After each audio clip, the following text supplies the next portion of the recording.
This video was suggested by Just a Mountain and UUALTikriti5746. Hopefully I didn't mess that up too much.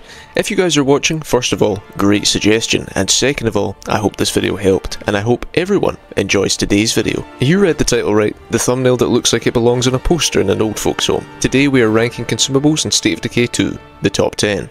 Why they're the top 10 and in what order. You know the drill. Now there was a bit of uncertainty with what consumables I'd include in the video. Do bombs count as a consumable? What about toolkits and gas cans? Well, I've just decided to make life that little bit easier. Everything goes. Everything is going to be included, from minefields to coffee to luxury items, although they're not going to make the list. What do you think the number one's going to be? I already know what you're thinking. I can't wait any longer. Let's just get right into it, and so we will. But first, today's honourable mention is the deployable pyro minefield, and yes, it is actually an honourable mention because it's not good in the campaign, but it is insanely good in Daybreak. Why would it be in the top 10 if the majority of players mainly play the campaign? Anyway, the deployable pyro minefield is a trap that you can put down on the ground, detonate it, and dozens of these little mini landmines go flying everywhere. Each one will detonate when a zombie gets near it, and doing so will also set the zombies on fire. They're very good in Daybreak for keeping zombies at bay, reducing the amount you need to fight, and putting less and less pressure on the walls, so it's really good. But in the campaign, it's complete overkill. It costs way too much to craft, and even buying it is still a waste of prestige. So you're going to want to avoid this consumable, unless you're playing Daybreak. Anyway, let's start the real top 10 off now, and see what the number 10 spot is. Number 10, pipe bombs, the old reliable. They're cheap, easy to get your hands on, and can deal some pretty respectable damage. In Lethal Zone it costs 3 ammo resource and 50 parts to make 3 pipe bombs, which doesn't sound great. The cost of it maybe holds it back a tiny bit, but with certain curveballs like a well-oiled machine, we can crank out more for our resources. It takes roughly 10 of these bombs to destroy a plague cart and only 4 to kill a juggernaut. It's actually one of the best early game strategies to kill the juggernauts in my opinion, so it's got that going for it too. It's just a good explosive, fairly cheap and effective. Can't get any better than that. Number 9, smoke grenades. Now I'll be the first to admit that when I first found a smoke grenade in State of Decay 2, I immediately threw it away. Thought it was useless. How am I going to beat my enemies with smoke? But upon further inspection, these things are insane. When you throw a smoke grenade, it releases a cloud of orange smoke, as you would expect. But the brilliant thing about this smoke is, zombies can't detect you. Even when they're standing right next to you, your body pretty much pressed up against theirs, they won't attack you. Now I've not tested it with curveballs like elevated senses, so I can't say if it works 100% of the time. But for the most part, when you're in danger, just throw one of these on you and you'll be safe, with plenty of time to plan your exit. Number 8, Adrenaline, steroids on a budget. This is an Ecolab consumable that you can make with an advanced biochem station in the infirmary. Using the Ecolab research station, if you don't know what that is, then check out this video here, and we can also buy it from the Ecolab Envoy wandering traders that show up for a pretty decent price. They're not the cheapest to make, costing quite a lot of plague samples and cases of chemicals, but it's worth crafting a few of them at the very least. These things act as both an energy stimulant and a weak painkiller, constantly topping up both your health and stamina. Although the health regen is incredibly slow, the consumable itself lasts for about 5 minutes, maybe even more, which is broken. They're pretty good, but don't get any higher on the list because they're quite expensive to craft.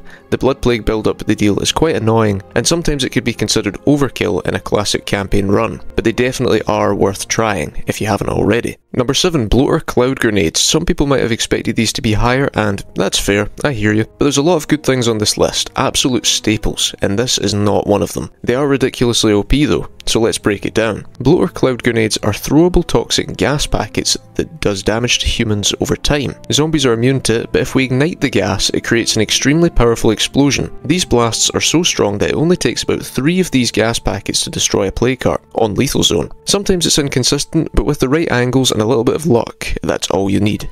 They do cost quite a lot to be fair. Similar prices to Adrenaline, and we can make it and buy it in the exact same ways. Advanced Biochem Stations, Ecolab Research Station, and the Ecolab Envoy Wandering Traders. They're very good, but if you're looking for a cost-effective method, then this is not it. Number 6, fuel bombs, the smart man's pipe bomb in my opinion. These bombs are incredibly cheap. Using only 4 fuel resource, 2 cases of chemicals and 80 parts, we can make 12 of these fuel bombs, which is incredible. They're cheap to buy, and the spread and damage over time they have is very respectable. It's a great weapon to use against plague carts because they're able to destroy one on Lethal Zone in about 11 bombs, and any zombies that get near the heart will be taken out by the fire, killing 2 birds with 1 stone.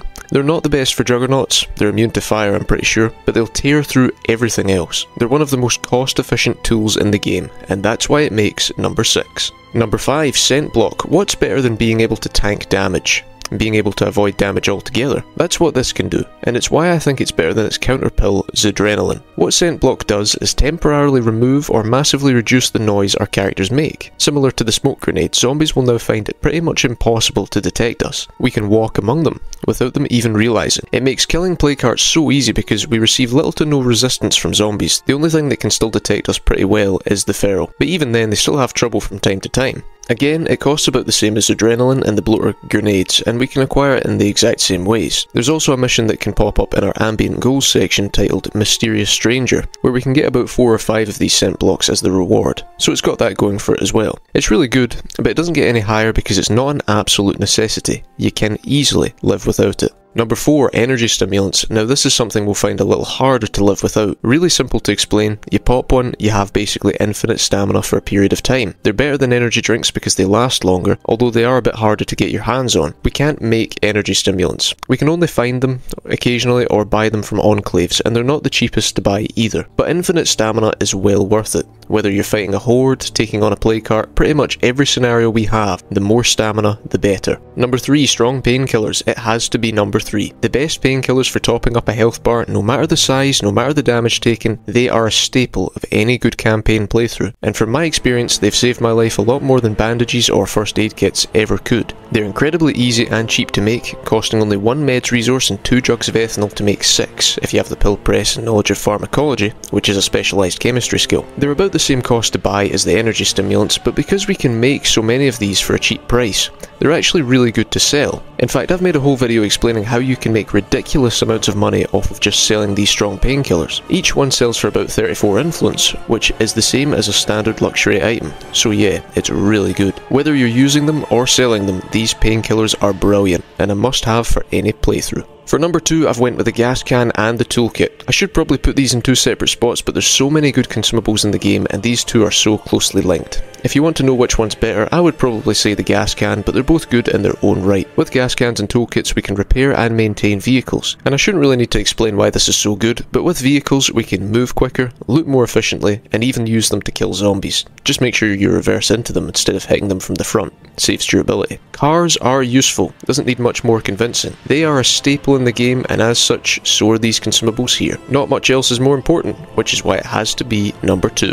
Number 1, and this should be absolutely no surprise to anyone, Plague Cure. How could it not be number 1? The game revolves around it. Let's think about a scenario here, where we survived without vehicles. I could see it. Energy stimulants? I could see that too. Strong painkillers? Well, it would be tough, but it definitely could be done. But a world without Plague Cure? On a difficulty like Lethal Zone? Yeah, I can't see it. And that's because I've tried. A run without Plague Cure, having to rely on samples to cure you, and if you get the blood plague, that's it, you're done. It's the hardest consumable to live without. It's easy to make, you only need 5 plague samples and 2 meds resource, but even if it was crazy expensive, you'd still pay the price. You have to. The game wasn't made for you to live without it, which obviously makes it the most valuable consumable, which obviously means it has to be number 1, at least in my opinion. So there we have it folks, another one done, the top 10 consumables in State of Decay 2. I didn't think it would take that long, but I guess if we're covering all aspects, then that's what it's going to take. Of course, I'm always eager to hear your opinions. Any consumable too high? Maybe you hate the fact that I put gas cans and toolkits in the same spot. Is your top 10 somehow completely different to mine?